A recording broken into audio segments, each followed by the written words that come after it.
I now give the floor to His Excellency Osman Saleh Mohammed, Minister for Foreign Affairs of Eritrea.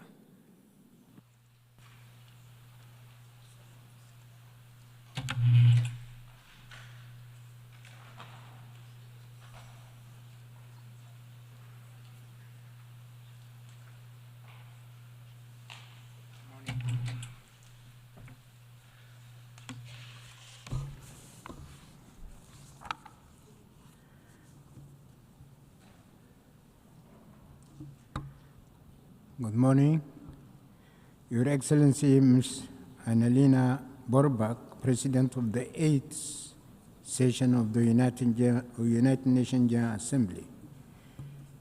Your Excellency, Antonio Guterres, Secretary General of the United Nations, honorable heads of delegation, distinguished delegates, ladies and gentlemen. Madam President, allow me to join previous speakers to congratulate Your Excellency for your election to the presidency of the 8th session of the United Nations General Assembly. During the 79th session of the United Nations General Assembly last year, I had briefly reflected as a backdrop and for purposes of historical reference to dwell on humanity's collective trajectory in the past 100 years.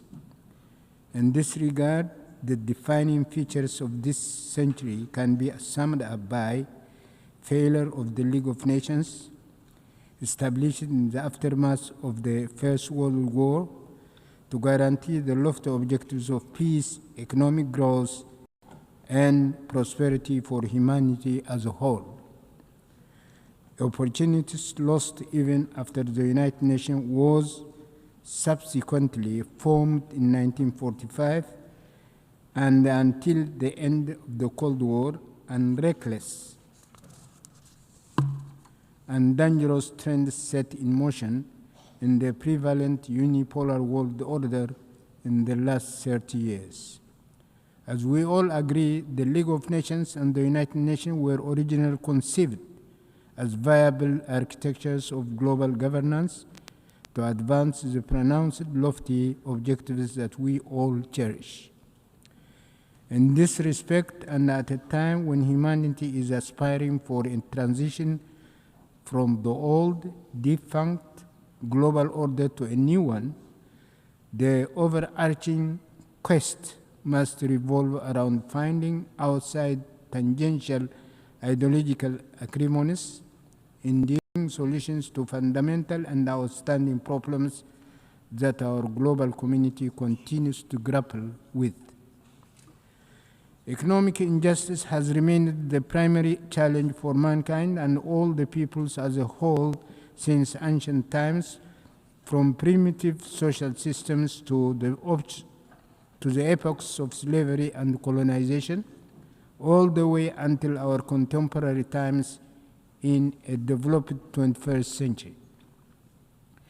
The perennial challenges stem from modalities of wealth creation and accumulation, and notably in relation to wealth and income sharing. The fact is, past and present global systems are broadly rooted on monopoly, plunder, and deceit. Domination and attendant policies crafted to that end, military power that is garnered, and military assaults unleashed are indeed mere tools of domination and plunder. Similarly, various economic and financial architectures are essentially enunciated to bolster the objectives of domination and plunder. Policies formulated and operations undertaken to expand the spheres of influence are likewise sheer means of domination and plunder. Subtle corruption constitutes another means of domination and plunder.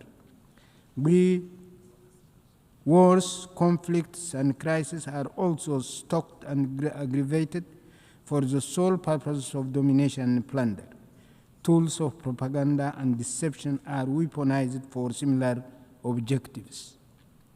Ladies and gentlemen, In the event, the cardinal challenge is how to bring about a new global order that promotes justice and fairness to supplant prevailing global governance architecture whose defining contours remain domination, plunder, deceit, and repression.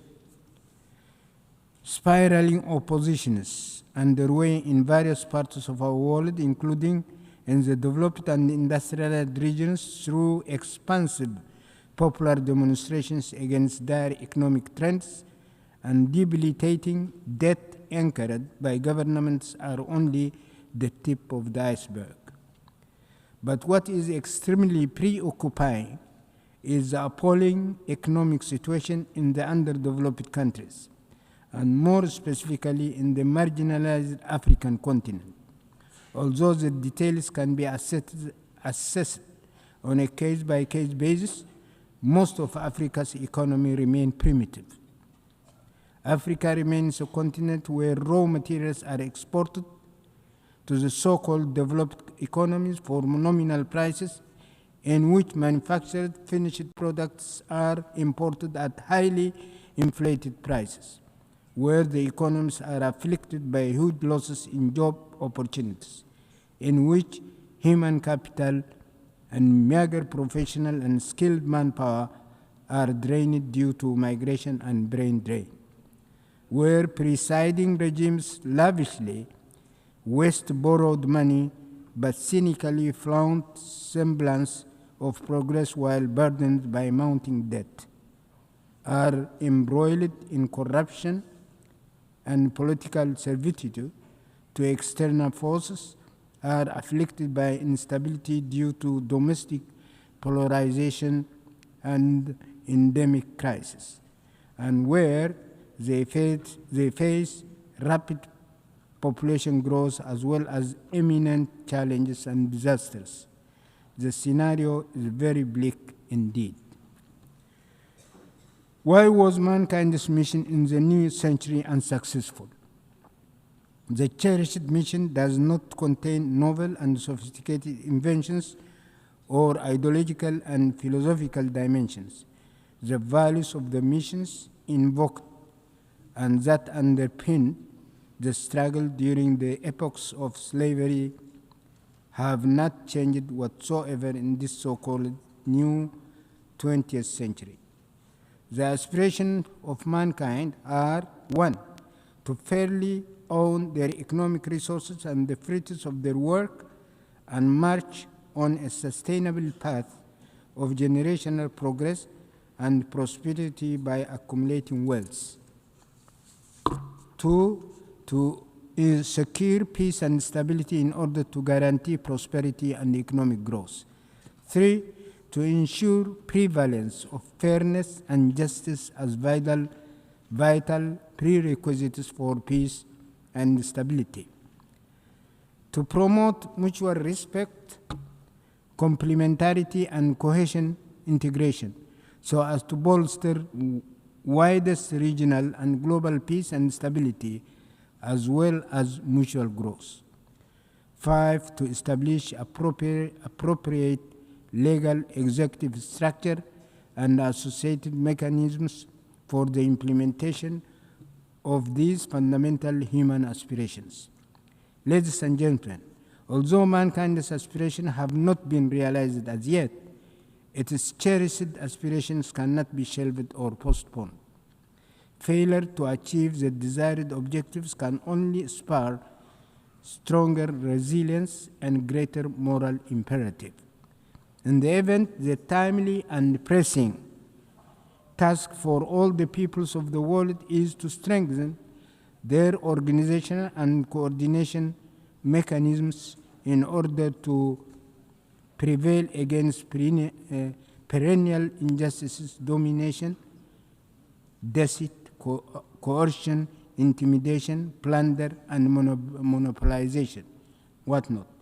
In this regard, we call for the categorical lifting of all unilateral coercive measures and sanctions imposed on countries such as Eritrea and Cuba, including the unjust 60-year-long embargo against Cuba and its arbitrary designation on the spurious list of state sponsors of terrorism. This will require nurturing broad mechanisms of solidarity as well as continuous review and refinement of their strategies and methodologies. In this respect, the peoples of Africa should particularly work out, in view of the specific hurdles that they are facing, a robust mechanism in order to contribute their share with higher vigor to the collective mission for a new world order in tandem with ongoing endeavors for the consolidation of a broad international alliance. Ladies and gentlemen, on the occasion of the 80th session of the UNGA, I would like to mention that in the interest of time, I have chosen not to delve into vital issues pertaining to palpable shortcomings of the United Nations and its various agencies, along with possible remedial measures, as well as the various initiatives underway by several parties for the crystallization of a new global order. I thank you.